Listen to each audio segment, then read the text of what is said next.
یہ سب میری جلد بازی کی وجہ سے ہوا ہے۔ مجھے تم پر شک ہی نہیں کرنا چاہیے تھا، تمہارا تو اس میں کوئی قصور نہیں ہے۔ جب سے مجھے حقیقت پتہ چلی ہے تب سے وہ میں نے 2 لاکھ ایک سائڈ پر رکھ دیے ہیں، اور تمہارے عمرے پر جانے کا سارا خرچہ میں برداشت کرنے کے لیے تیار ہوں۔ اگر تم چاہو تو اپنے دوست کو بھی اپنے ساتھ لے کر جا سکتی ہو۔ اگر تم نے یہ آفر ٹھکراتی ہو تو مجھے لگے گا کہ تم نے مجھے معاف نہیں کیا۔ یہ کہہ کر وہ ہاتھ جوڑ کر میرے سامنے کھڑی ہو گئیں۔ مجھے ان کو اس طرح دیکھ کر بہت ترس آیا۔ میں نے بھی انہیں معاف کر دیا اور ان سے کہنے لگی کہ میں عمرے پر جاؤں گی تو اپنے پیسوں سے جاؤں گی، مجھے آپ لوگوں کی خیرات نہیں چاہیے۔ آپ کے پاس تو 2 لاکھ ہیں، وہ اپنے پاس رکھ لیجئے۔ جو چیز کھو گئی ہے واپس مڑ کر اس کو ڈھونڈنا اور وقت لگانا مجھے پسند نہیں۔ آپ یہاں سے جا سکتی ہیں۔ میں آپ کی بہت عزت کرتی تھی، لیکن اب دل نہیں کرتا کہ آپ سے تمیز سے بھی بات کروں۔ مجھے مجبور مت کریں کہ میں آپ کے ساتھ برا رویہ اپناؤں۔ یہاں سے چلی جائیے۔ یہ کہہ کر میں وہاں رکی نہیں اور کچن میں آ کر سکینہ کو ساری بات بتانے لگی۔ وہ مجھے ڈانٹنے لگی کہ یہ تم نے کیا کر دیا ہے، تمہیں ایسا نہیں کرنا چاہیے تھا۔ ابھی ہم دونوں یہ باتیں کر ہی رہی تھیں جب جیلر میم کچن میں داخل ہوئیں اور مجھ سے کہنے لگیں، مجھے سب معلوم ہو چکا ہے، اس کی کوئی غلطی نہیں ہے، دردانہ کی مہربانی ہے کہ آج تم جیل سے باہر ہو، ورنہ تم ساری زندگی جیل میں ہی رہتی۔ میرا مشورہ تو تمہیں یہی ہے کہ تم دردانہ سے وہ پیسے لے لو اور عمرے پر چلی جاؤ۔ زندگی کا کوئی بھروسہ نہیں ہے، کل تک تم زندہ رہو گی بھی یا نہیں۔ وہ مجھے کافی دیر تک سمجھاتی رہیں، یہاں تک کہ ان کی دوستیں بھی چلی گئیں۔ ساری رات میں اسی بارے میں سوچتی رہی۔ مجھے ایک پل کے لیے بھی نیند نہیں آئی تھی۔ مجھے سمجھ نہیں آتی تھی کہ میں اپنی ضد اور انا کی سنوں یا پھر دردانہ بیگم کا وہ شرمندہ چہرہ جو مجھے بار بار خود کو غلط ٹھہرا رہا تھا، اس کو محسوس کروں۔ میں بار بار کروٹ بدل رہی تھی۔ جب سکینہ جاگ گئی اور مجھ سے جاگنے کی وجہ پوچھنے لگی، سب سے پہلے کہ وہ مجھ سے زیادہ سوال جواب کرتی، میں نے اسے کہہ دیا کہ میں نے سوچ لیا ہے، میں دردانہ بیگم سے پیسے لے کر عمرے پر چلی جاؤں گی۔ زندگی کا کوئی بھروسہ نہیں ہے۔ میرے یہ کہنے کی دیر تھی جب سکینہ بہت خوش ہو گئی اور مجھے مبارکباد دینے لگی۔ رات میں نے خواب میں کعبہ کا طواف کرتے ہوئے خود کو پایا تو بہت خوشی محسوس ہوئی اور اپنا کیا گیا فیصلہ بھی صحیح معلوم ہو رہا تھا۔ صبح اٹھی تو دردانہ بیگم آ چکی تھیں۔ ان کے ہاتھ میں پیسے تھے۔ وہ کہنے لگیں، یہ لو تمہاری امانت جو میں نے اتنے عرصے سے سنبھال رکھی تھی۔ اس میں کچھ ایکسٹرا پیسے بھی ہیں جو میری طرف سے ہیں۔ وہاں جا کر ہم جیسے لوگوں کے لیے بھی دعا کرنا جن کے پاس پیسے تو ہیں لیکن اللہ تعالیٰ توفیق نہیں دیتا کہ جا کر طواف کعبہ کر سکیں اور اس کا شرف حاصل کر سکیں۔ اگلے مہینے عادل واپس آ رہا ہے، اس کے آتے ہی ہم دونوں بھی عمرہ پر جائیں گے، لیکن تب تک تم ہو آؤ۔ اس کے بعد ہم لوگوں نے بہت سی باتیں کیں۔ وہ چلی گئی تو میں نے جیلر میڈم کو سارے پیسے دے دیے تاکہ وہ ہم دونوں کے عمرے پر جانے کا انتظام کر سکیں۔ وہ دن بھی آ گیا جب میری دوست سکینہ اور میں عمرہ پر جا رہے تھے۔ دل خوشی سے جھوم رہا تھا۔ آج دردانہ بیگم سے سارے گلے شکوے بھی دور ہو چکے تھے اور جیلر میڈم کا میں شکریہ ادا کرتے تھکتی نہیں تھی، جن کی وجہ سے آج میں جیل سے باہر تھی۔ 30 دن بعد جب ہم لوگ گھر واپس آ رہے تھے، اس فلائٹ میں ہمارے علاوہ 2 اور لوگ بھی تھے جو جانے پہچانے تھے۔ وہ کوئی اور نہیں، میری بڑی بہو اور میرا بیٹا تھا۔ مجھے دیکھ کر چونک گئی اور کہنے لگے، ماں جی آپ یہاں؟ میں نے ان سے منہ پھیر لیا۔ انہوں نے مجھے مخاطب کرنے کی بہت کوشش کی، لیکن میں نے ان کی ایک بار بھی نہیں سنی اور سونے کی اداکاری کرنے لگی۔ سکینہ نے اس معاملے میں مجھے کھلا چھوڑ رکھا تھا۔ میں اگر اپنے بچوں کے معاملے میں اس سے مشورہ لیتی تو ہی مجھے دیا کرتی تھی، ورنہ وہ کہا کرتی تھی کہ جیسے تمہارا دل کرے ویسے کرو، یہ نہ ہو کہ بعد میں پچھتانا پڑے۔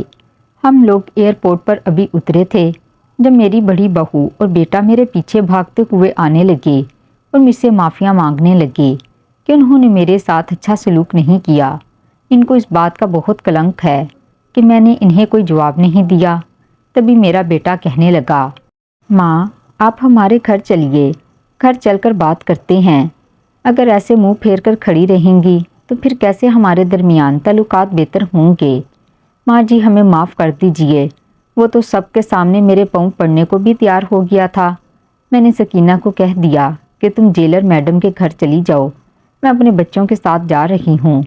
یہ سن کر میرا بیٹا بہت خوش ہو گیا۔ سکینہ کے چہرے پر بھی مسکراہٹ رنگ گئی۔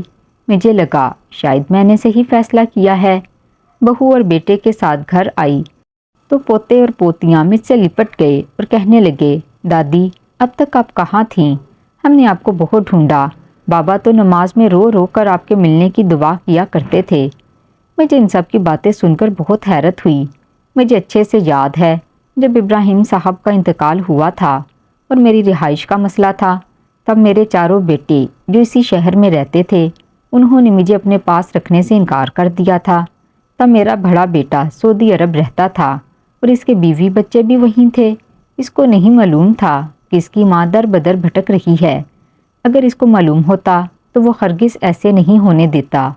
اسی لیے مجھے اپنے بیٹے فاروق کا کوئی قصور دکھائی نہیں دیا اور میں اس کے ساتھ آنے کو تیار ہو چکی تھی۔ میری بڑی بہو میری بھانجی تھی اور اس کا رویہ میرے ساتھ بہت اچھا تھا۔ اس کی ماں کے مرنے کے بعد میں نے اسے پالا پوسا تھا۔ وہ میری بہو نہیں، میری بیٹی تھی۔ جب اس کو میرے حال کے بارے میں پتہ چلا تو اس کو بہت دکھ ہوا۔ ان دونوں میاں بیوی نے مجھے ڈھونڈنے کی بہت کوشش کی۔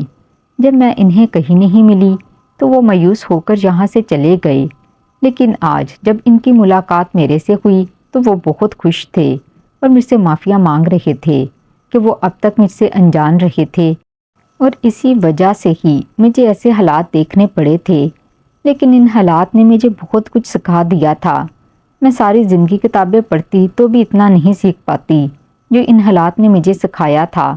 سکینہ جیلر میڈم کے گھر کام کرنے لگی تھی اور میں اپنے بیٹے کے پاس رہنے لگی۔ میرے باقی بچوں کو بھی احساس ہو چکا تھا کہ انہوں نے میرے ساتھ بہت غلط کیا۔ وہ بھی مجھ سے معافی مانگنے کے لیے میرے گھر تک آئے تھے۔ میں نے انہیں معاف کر دیا۔ ماں جو تھی کب تک اپنے بچوں سے ناراض رہ سکتی تھی؟ مجھے ان سے کوئی بھی گلہ نہیں تھا، لیکن افسوس تھا۔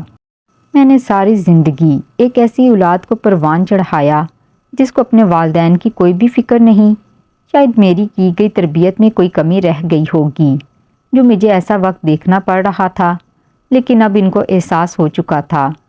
مجھے اور کیا چاہیے تھا؟ بھلا اس لیے میں نے خاموشی اختیار کر لی۔